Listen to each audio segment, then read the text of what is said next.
IT job కోసం try చేస్తున్నారా? Coding tutor లో ట్రైనింగ్ తో పాటు స్టైఫండ్ అండ్ 100% జాబ్ గ్యారంటీ. నమస్తే, నేను Keshav. Welcome to Suman TV. Telangana మొత్తం ఒక హాట్ టాపిక్గా మారింది ఎన్ కన్వెన్షన్ కూల్చివేత. ముఖ్యంగా తెలుగు రాష్ట్రాల్లో కూడా ఇది అటెన్షన్ తీసుకొచ్చినటువంటి అంశం.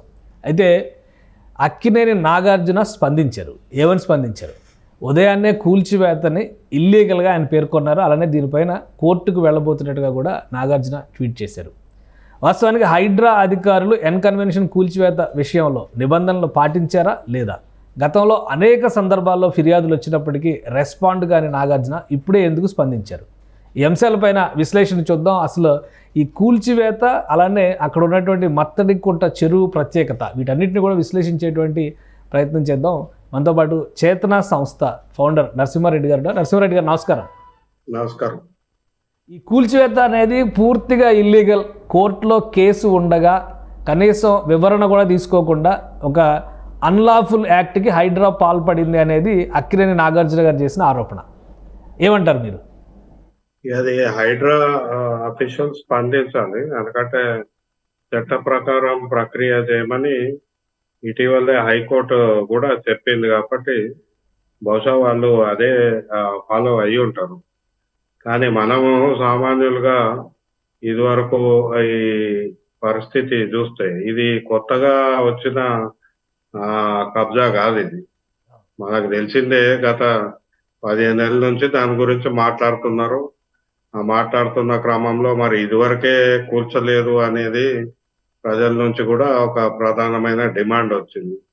ఇది కాక ఈ మధ్య కూడా ఒక మంత్రి స్వయంగా అది ఒక కబ్జా అని చెప్పిన పరిస్థితి ఉంది.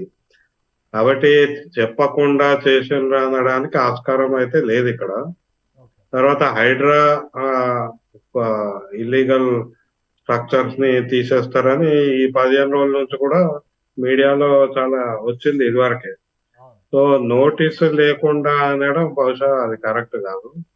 అలా దృష్టికి వచ్చి ఉండాలి. మరి వచ్చుంటే మరి అప్పుడే ప్రభుత్వం దగ్గరికి వెళ్ళి ఆ పేపర్లు కానీ అవి అన్ని సమాచారం ఇచ్చుంటే బహుశా హైడ్రా స్పందన వేరేగా ఉండేదేమో. కానీ ఒకటి, గతంలో జనం కోసం అనే సంస్థ తరపున దీనిపైన ఒక ఫిర్యాదు చేశారు. ఆల్రెడీ అది లోక్ అదాలత్లో కూడా పరిశీలనలోకి వెళ్ళి 2014, 15, 16 ఆ సమయంలో దానిపైన విచారణ జరిగింది. మళ్ళీ ఆగిపోయింది. దానికి సంబంధించిన డేటా అంతా కూడా హైడ్రాకి జనం కోసం సంస్థకు సంబంధించినటువంటి ప్రతినిధులు సబ్మిట్ చేశారు. ఇంకోవైపు నుంచి రేవంత్ రెడ్డి గారు కూడా గతంలో అసెంబ్లీలో నేరుగా ప్రస్తావించారు 2016లో ఆయన అసెంబ్లీలో ఉన్న సమయంలో. ఇప్పుడు కోమటిరెడ్డి వెంకటరెడ్డి గారికి వచ్చిన ఫిర్యాదుల ఆధారంగా ఇది ఎఫ్టీఎల్కి బఫర్ జోన్లోనూ మధ్యలో ఉంది క్లియర్గా అనేటువంటి ఆరోపణని హైడ్రా దృష్టికి తీసుకొస్తే ఆయన ఒక లెటర్ రాశారు. సో ఇవన్నీ అబద్ధాలు. అసలు దీనిపైన కేసు నడుస్తోంది. కోర్టులో ఉండగా ఒక ఇల్లీగల్ యాక్ట్కి హైడ్రా పాల్పడింది అంటున్నారు నాగార్జున గారు. సో ఎంతవరకు దీన్ని యాక్సెప్ట్ చేయొచ్చు? ఆయన చేసినటువంటి ట్వీట్లో కూడా ఈ అంశాలు చాలా క్లియర్గా the land is a patta land అని చెప్తున్నారు. ఈ ల్యాండ్ మొత్తం పట్టా ల్యాండ్ అంటున్నారు. And not even a inch of tank plan is encroached. So ఒక్క ఇంచు కూడా ఆక్రమణ లేదు అని నాగార్జున గారు చెప్తున్నారు. ఇప్పటివరకు ఆయన రెస్పాండ్ కాలేదు. ఎప్పుడు కూడా ఇన్ని ఆరోపణలు, ఇన్ని విమర్శలు మీడియాలో చర్చ నడిచినప్పుడు కూడా ఆయన ఎప్పుడు మాట్లాడలేదు. ఇప్పుడు మొదటిసారిగా చెప్తున్నారు. దీనిపైన క్లియర్గా కోర్టులో ఇష్యూ ఉంది కాబట్టి ఇది వైలేషన్ అంటున్నారు. సో అలా పరిగణించడానికి అవకాశం ఉందా? లేదు. కానీ ఐ థింక్ అదే నేను ఇక్కడ ఒకటి చెప్పదలుచుకుంది. ఇప్పుడు ఏదైతే హైడ్రా ఆక్రమ నిర్మాణాలు ఏది చెరువు పరిధిలో ఉన్నాయి తీసేద్దాం అనేది హైడ్రా పెట్టారు. పెడుతున్న క్రమంలో మనకి ఇదివరకు కూడా ఈ కబ్జా చేసిన వాళ్ళు తీసుకునే ఆర్గ్యుమెంట్ ఇవి. అందరూ ఇవే మాట్లాడేవాళ్ళు. ఒకటేమో మేము చట్ట పరిధిలోనే ఉన్నాము, మాకు ఇక్కడ సర్వే నంబర్ ఉంది, దీనికో రికార్డు ఉందని. అంటే అవేవైతే పేపర్స్ ఉన్నాయో, అనుమతులు ఉన్నాయో అవన్నీ కూడా ఇదివరకు కూడా ఇప్పుడు బహుశా ఇంకా వేరే ఆక్రమణదారులు కూడా ఇదే ఆర్గ్యుమెంట్ చేస్తారు. నేనేమంటున్నా, చర్చ ఇప్పుడు హైడ్రా చట్ట ప్రకారం చేసిందా అని కాదు. వీళ్ళు నిర్మాణం చట్ట ప్రకారంగా చేసి ఉంటే, వీళ్ళ దగ్గర పేపర్లు ఉంటే అది ప్రూవ్ చేసుకోవాల్సిన బాధ్యత వాళ్ళ మీద ఉంది. ఎందుకంటే దీని మీద ఆరోపణలు వచ్చినాయి, చర్చలు జరిగినాయి, అంటే ఒక చట్ట ప్రక్రియ జరిగింది. ఇప్పుడు కన్వెన్షన్ విషయంలో ఏదో ఇప్పుడు తెల్లారే నిర్ణయం చేసింది కాదు ఇది. అవును. గత 10 ఏళ్ల నుంచి 15 ఏళ్ల నుంచి దీని మీద వస్తుంది. మరి ఏనాడు కూడా నాగార్జున గాని వాళ్ళు ఆ మీడియా ముందుకు వచ్చి మా దగ్గర ఈ పేపర్ ఉంది, మేము ఇది అని ఏనాడు ప్రజల ముందు చెప్పలేదు. ఇదివరకు మన కూల్చివేతల్లో మొదలైనప్పుడు అక్కడ దాకా వచ్చి ఆగిపోయింది కూడా ప్రజలు గమనించారు. కాబట్టి మనము దీని నుంచి నేర్చుకోవాల్సింది ఏంటంటే కన్వెన్షన్ నాగార్జున గారి ఆర్గ్యుమెంట్, ప్రతి ఆక్రమణదారుడు కూడా ఇదే ఆర్గ్యుమెంట్ తీసుకొని వస్తారు. ఇది చెరువు FTL లో ఉన్నా కూడా ఎందుకంటే చెరువునే కుదించేశారు. అసలు FTL ఏవైతే బండరాళ్ళు ఉండేవో అవి తీసేశారు, బౌండరీస్ తీసేసారు. అందుకే బహుశా నిన్న KTR గారు స్టేట్మెంట్ ఇచ్చారు, శాటిలైట్ ఇమేజరీ డేటా ఉంది. ఇప్పుడు రికార్డులు, భూమి రికార్డులు అటు ఇటు తారుమారు చేసి ఉండొచ్చు, కానీ శాటిలైట్ ఇమేజెస్ ఉన్నాయి. గత 15 ఏళ్ల క్రితము, 20 ఏళ్ల క్రితం ఆ కుంట ఎట్లా ఉండింది, ఇప్పుడు ఆ నిర్మాణం ఎట్లా జరిగింది, మనం ఆ శాటిలైట్ డేటా చూసినా తెలుస్తుంది. ఇది కాకుండా ఎవరికైనా చెరువుల గురించి తెలిసిన వాళ్ళు అక్కడికి వెళ్ళి చూస్తే స్పష్టంగా తెలుస్తుంది. అది స్విమ్మింగ్ పూల్ కాదు, దాన్ని ఇప్పుడు స్విమ్మింగ్ పూల్ చేసి చెరువు ఎట్లుంటది, ఆ చెరువు ఆ పద్ధతి ప్రకారం అక్కడ లేదంటే అక్కడ అతిపెద్ద నిర్మాణం అదే కన్వెన్షన్. ఇప్పుడు మిగతా విషయాలు కన్వెన్షన్ ఉదంతం తర్వాత గత 15-20 రోజులుగా వరుసగా చాలా చోట్ల కూల్చివేతలు జరుగుతున్నాయి. అటు బాచుపల్లి శివారుల నుంచి ఇటు గండిపేట చెరువు పరిసర ప్రాంతాలు, ఇప్పుడు ఒక రకంగా సైబరాబాద్ నడిబొడ్డున కూల్చివేతల పర్వం జరుగుతుంది. ఓవరాల్గా హైడ్రా అనుసరిస్తున్నటువంటి విధానం, నిబంధనలు, కోర్టు సూచించినటువంటి సూచనలు, వీటన్నిటికీ అనుకూలంగా నడుస్తుందా? ఎక్కడైనా వైలేషన్స్ కనిపిస్తున్నాయా? అది అందుకే మనం హైడ్రా యొక్క పనితీరు అది మొదలైంది 10-15 రోజులు అయింది. దాని మీద ఒక రకమైన సమీక్ష తెలంగాణ హైకోర్టు చేసింది. వాళ్ళు చెప్పింది జీవో ప్రకారం మీరు నడుచుకోండి, జీవోలో పొందుపరిచిన విధానాలు ఫాలో కమ్మన్నారు.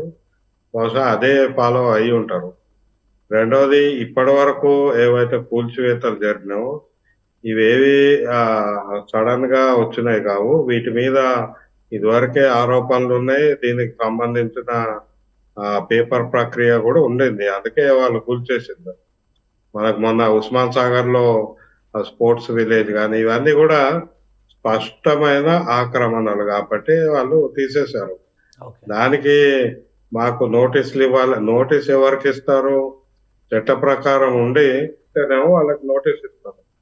కానీ చట్ట ప్రకారం లేకుండా 15-20 ఏళ్ళ నుంచి ఉన్న ఆక్రమణదారులకు నోటీస్ ఇవ్వాల్సిన పని కూడా లేదు. అది అంటే చట్టంలో ఉంది, అది ఆక్రమణ అని రుజువు అయినాక తీసేయచ్చు. అది అంటే మీరు అన్న పాయింట్ని బట్టి చూస్తే కన్వెన్షన్ ఆక్రమణ అని రుజువు అయి ఉంటే కనుక నోటీస్ లేకుండా కూడా కూలగొట్టచ్చు. అంతే, ఆక్రమణ రుజువైంది కాబట్టి పేపర్స్ కానీ అవన్నీ ఇప్పుడు ఆ జనం కోసం వాళ్ళు చేసిన ప్రయత్నం కావచ్చు, ఇంకా ఇతరులు కూడా చేసిన ప్రయత్నం ప్రకారం అది పేపర్ వర్క్ చూస్తే మనకు స్పష్టంగా అది ఆక్రమణ అని తెలుస్తుంది.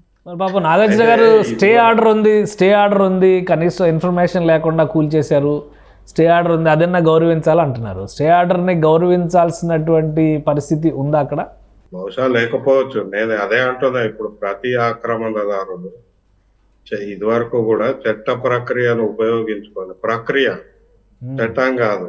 చట్టంలో నోటీస్ ఇవ్వాలి, చట్టంలో ఒక స్టే ఆర్డర్ ఉంది అంటే ఇవి వాడుకొని వాళ్ళ ఆక్రమణలను సక్రమంగా చేసుకునే ప్రయత్నాలు మొదటి నుంచి చేస్తుంది.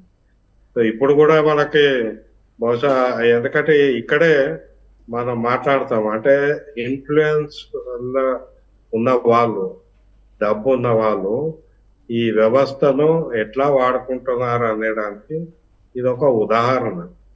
సో రేపొద్దున హైడ్రా కూడా ఎదుర్కొనేది ఎవరిని? సామాన్యులు కాదు, ఎదుర్కొనేది నాలుగు గ్రూప్స్.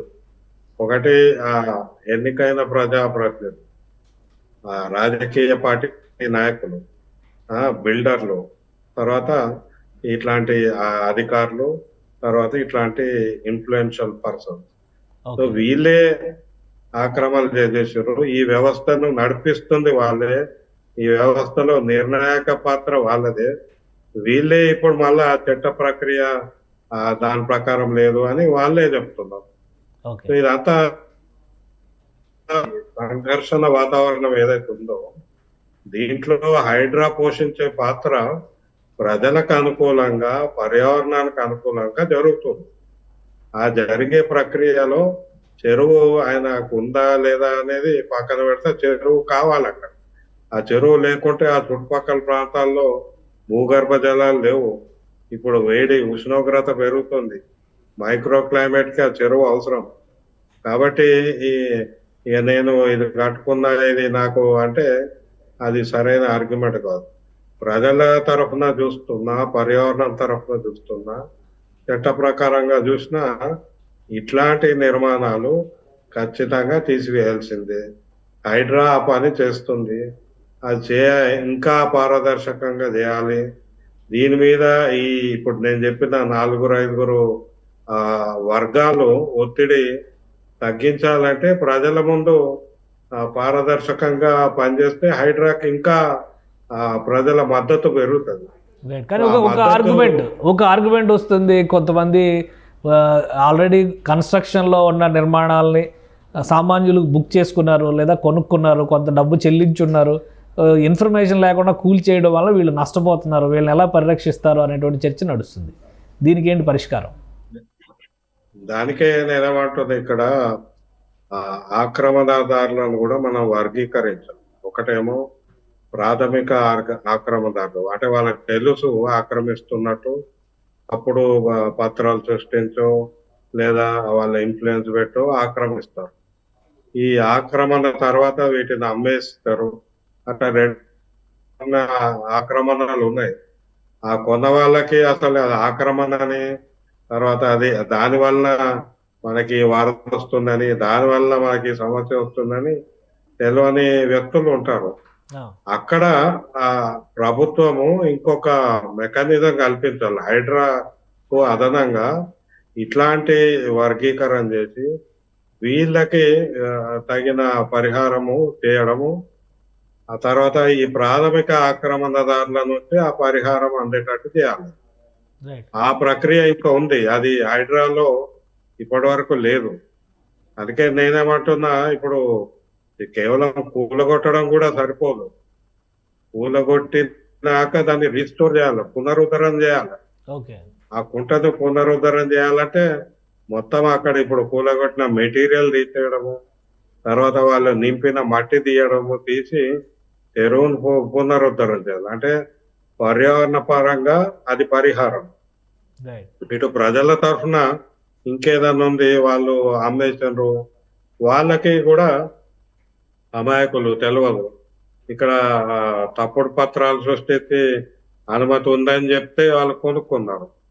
కాబట్టి ఇక్కడ అధికారులు ఎవరైతే బాధ్యులు ఉన్నారో వాళ్ళ బాధ్యులను తేల్చి ఈ ఎవరైతే ఆక్రమణదారులు ఉన్నారో వాళ్ళ నుంచి వాళ్ళకి నష్టపరిహారం ఇచ్చే ప్రక్రియ ఇంకా మిగిలి ఉంది. అది హైడ్రాలో చేర్చాల్సిన అవసరం కూడా ఉంది. రైట్. ఇప్పుడు ఈ 1.5 రోజుల్లో జరిగిన ప్రక్రియ అంతా చూస్తే రాజకీయ విమర్శలు కూడా వస్తున్నాయి. హైడ్రా విషయంలో విపక్షానికి అధికార పక్షానికి మధ్య కూడా వాడివేడి చర్చలు జరుగుతున్నాయి.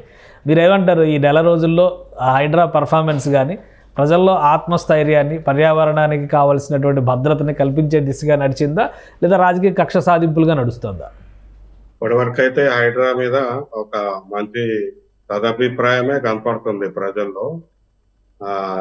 ఇక్కడ విపక్షము, స్వపక్షము, అధికార పక్షము అనేది ఇప్పటివరకు అయితే కనపడలేదు.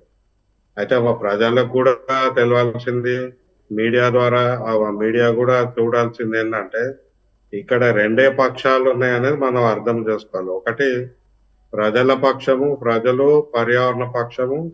రెండోది ప్రజలు పర్యావరణ వ్యతిరేక పక్షం. అందులో నేను అన్న 4-5 వర్గాలు ఉన్నాయి.